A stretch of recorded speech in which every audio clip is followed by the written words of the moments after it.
स्वागत आहे तुमचं. नमस्कार. तुमचं नाव काय आहे? कृष्णदेव रामचंद्र पवार, बरं, गाव कुठलं? वाखरी. कोण आहेत खासदार इथले? ही आता सोलापूरचं खासदार महाराज आहेत. बरं, काय नाव काय त्यांचं? आयला स्वामी आम्ही अहो, म्हणतो, ते इकडं पण आमच्या गावाला भेटच दिली नाही त्या महाराजांना. आता महाराजांचं नाव कसं ओळखायचं? ज्या वक्ता इकडं आलंच नाही त्या कसं ओळखायचं? त्याचं नाव तरी काय गाव तर नुसतं मतदान केलं एवढं खरं 5 वर्ष. तेव्हापासून ही वाकडी ही कधी त्याला तर विचार माहित आहे का? कधीच आला नाही स्वामी इकडं. आले नाहीत. मग आता परत दुसरा खासदार दिला की पाहिजे. दुसरा खासदार आला तरी पण तीच करणार आहे. ही खासदार आला तर तीच करणार आहे. पण ही चांगलं काम करणार आहे. काय म्हणतो? आता जी आमची खासदारी आहे ना, सुशील कुमार शिंदे साहेबाची मुलगी परिणिता शिंदे ही आमच्या वाकरीला गोरगरीबाला न्याता खासदार भयंकर चांगला. आणि आमची वाकरी संपूर्ण कसला तर माणूस आला तर पब्लिक मत देत नाही. देणार तर परिणिता शिंद्यालाच मत देणार. आमदार रामचित्ते म्हणून आमदार आहे. 7 फुटे तर आमच्यापाशी नकोच आहे आणि आम्ही त्याला मत बी देत नाही. हलगी लावून सांगतो तुम्हाला, आम्ही परिणिता शिंद्याला मत देणार. काय देणार नाही 7 फुटेला? काय वाकरी म्हणजे सगळा महाराष्ट्र पालखी तळ आहे आमचं गाव. तरी स्वामी आलो. तरी स्वामी महाराज आलं नाहीत, कधीच आलं नाहीत. मग असल्या खासदाराला निवडून देऊन आपला काय फायदा आहे? आता पहिलेच आम्ही फसलो, गाढव झालो.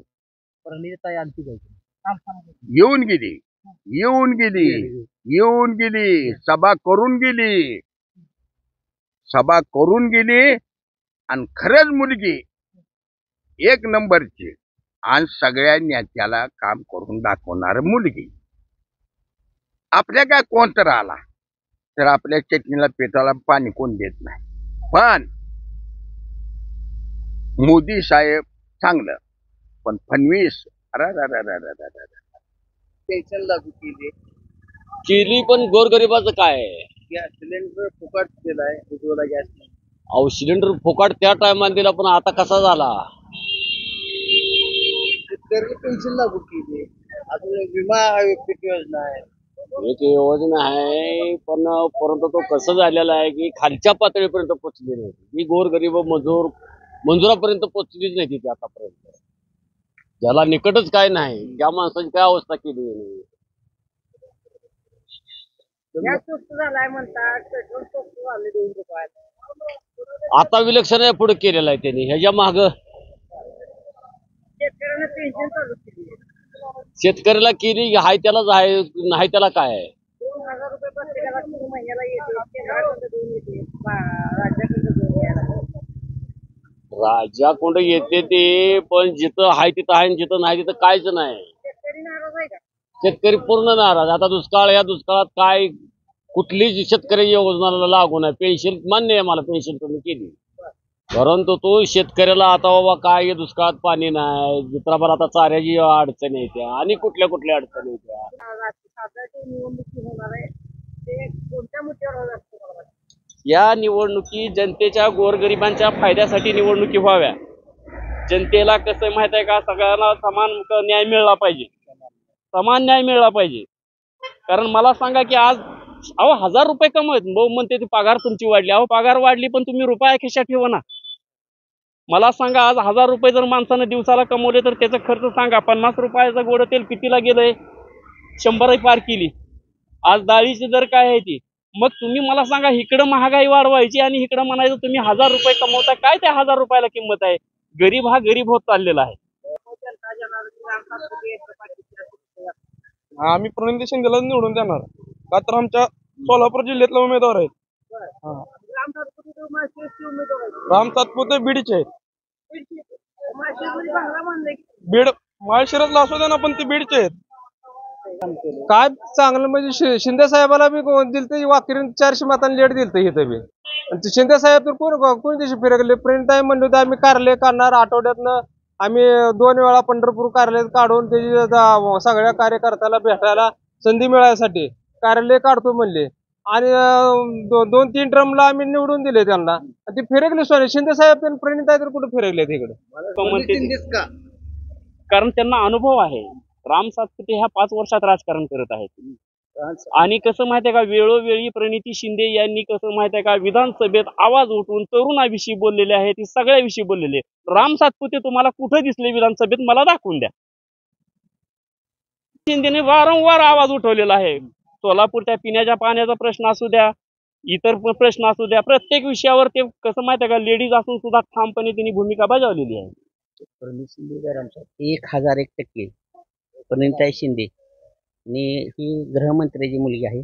पहिल्यापासून युवकासाठी काम करते.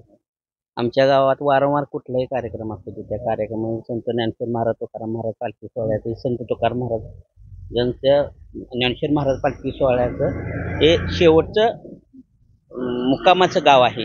ह्या गावामध्ये प्रणिताई शिंदे वारंवार असो ते वारकऱ्यामध्ये भेटते. कुठलाही कार्यक्रम हिंदू मुस्लिम, आता हे आलिम शेख माझे मित्र आहेत, त्यांचाही काही कार्यक्रम असतो त्यांच्या कार्यक्रमामध्ये ते सर्व धर्माला लागून सर्व जाती धर्माला लागून या प्रणिताई शिंदे युवकांसाठी धडपडणारे एक नेते आहेत.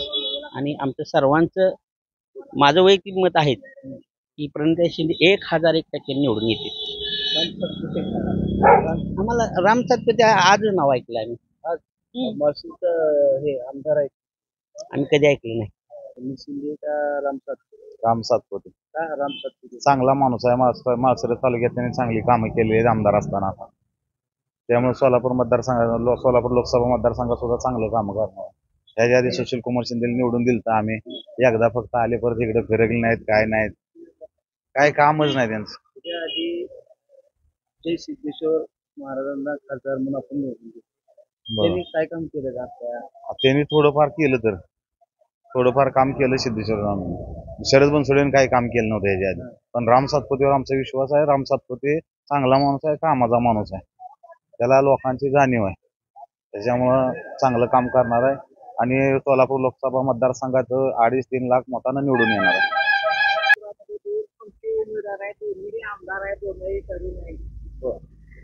तरुण आहेत की, पण कार्य बी बघितलं पाहिजे की. आम्हाला कसं, आम्हाला इकडच्या स्थानिक सोलापूरचे प्रणिती शिंदे बरी वाटते. राम सातपुते का नको? राम सातपुतेचं काय कार्य आहे? अहो ते तिकडचे बीडकडचे, इकडं काय आहे त्यांचं? तिकडे बीडकडे जाऊन उभा राहावं त्यांनी. नाही बंगला बांधला की, मग प्रणिती शिंदेचा कशाला हिशेब विचारते ते? सध्या पेपरला आहे की त्यांचं एवढीची एवढी प्रॉपर्टी, त्याची तेवढी प्रॉपर्टी. त्याच्या बापापासून राजकारण चालू आहे. काँग्रेसनं काय केलं म्हणून जनतेला विचारते ती ही लोक. 70 वर्षात मला सांगा, ज्यावेळेस 70 वर्ष काँग्रेसनं राजकारण केलं, भारतात सुई तयार होत नव्हती. आज ज्या शाळेत ही लोक शिकले ती शाळा काँग्रेसनं बांधली. बांधली का नाही बांधली? जे काय केलं सगळं काँग्रेसनं केली. ह्यांनी काय म्हणले, देश बेकणे नाही दूंगा. अहो रेल्वे विकली, एअरपोर्ट विकले, सगळं विकलंय ना अजून काय ठेवलंय? आणि देश बिकणे नाही दूंगा. अहो जनतेचा विचारच नाही हो. मोठे मोठे गर्भश्रीमंत लोक पुढेच चाललेले आहेत. सामान्य नागरिक हा मला सांगा, आज 1000 रुपये कमवत असला त्याच्या खिशात रुपये शिल्लक राहत नाही. सगळी महागाई वाढलेली आहे. 450चा सिलेंडर का त्यांनी 1250 रुपयाला नेऊन ठेवला. आणि काय म्हणले होते, 300 रुपयाला सिलेंडर देऊ. 300ला द्यायची वायदा होता का नाही? आता जिथं इलेक्शनला जातील तिथं म्हणते आम्ही 400ला. मग आजपर्यंत काय झोपले होते काही लोक? आजपर्यंत जनतेची लूट केली नाही. नरेंद्र मोदी साहेबांनी सांगितलं होतं की एका वर्षाला 2 कोटी रोजगार निर्माण करणार.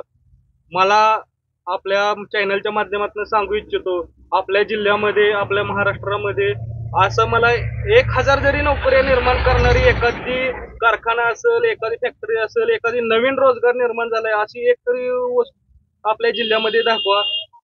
मी आपल्या चॅनलच्या माध्यमातून सर्व मतदारांना आवाहन करतो, तर तुम्ही नवीन नोकऱ्या जर निर्माण केल्या असतील तर 100% भाजपला मतदान करा. आणि जर नवीन नोकऱ्या निर्माण केल्या नसतील तर मात्र काँग्रेसला मतदान करा.